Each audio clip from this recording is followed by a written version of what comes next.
ইরানের পারমাণবিক স্থাপনায় যে কোনো ধরনের মার্কিন হামলাকে আগুন নিয়ে খেলা হিসাবে হুঁশিয়ারি দিয়েছেন রাশিয়ার পররাষ্ট্রমন্ত্রী সের্গেই ল্যাভরভ।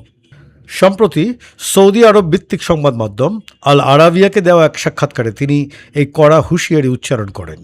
ল্যাভরভ স্পষ্ট করে বলেন, এই ধরনের পদক্ষেপের পরিণতি হবে অত্যন্ত ভয়াবহ এবং এর ফলে বড় ধরনের পারমাণবিক দুর্ঘটনার ঝুঁকি তৈরি হতে পারে। সুইজারল্যান্ডের জেনেভায় ইরান ও যুক্তরাষ্ট্রের মধ্যে পরোক্ষ আলোচনার ঠিক একদিন পরই ল্যাভরভের এই মন্তব্য সামনে এলো। তিনি উল্লেখ করেন, আন্তর্জাতিক পরমাণু শক্তি সংস্থার নিয়ন্ত্রণে থাকা ইরানি স্থাপনাগুলোতে অতীতেও হামলা হয়েছে, যা অত্যন্ত উদ্বেগজনক। রাশিয়ার শীর্ষ কূটনীতিকের মতে এই পুরো বিষয়টি এখন এক বিপজ্জনক পরিস্থিতি তৈরি করেছে, যা আঞ্চলিক ও বৈশ্বিক স্থিতিশীলতাকে হুমকির মুখে ফেলেছে।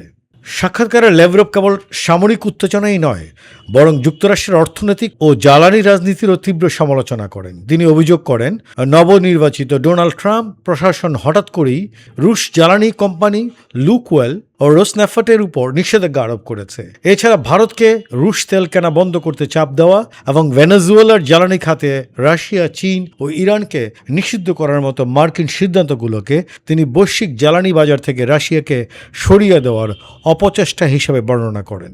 ল্যাভরভ আক্ষেপ করে বলেন, একদিকে যুক্তরাষ্ট্র ইউক্রেন সংকটের সমাধান হলে পারস্পরিক সহযোগিতার কথা বলছে, অন্যদিকে তারা একের পর এক নিষেধাজ্ঞার মাধ্যমে রাশিয়ার ব্যবসায়িক স্বার্থে আঘাত হানছে। তার মতে ওয়াশিংটনের এই দ্বিমুখী নীতি এবং ইরানের প্রতি আক্রমণাত্মক অবস্থান মধ্যপ্রাচ্যের পরিস্থিতিকে আরও জটিল করে তুলছে।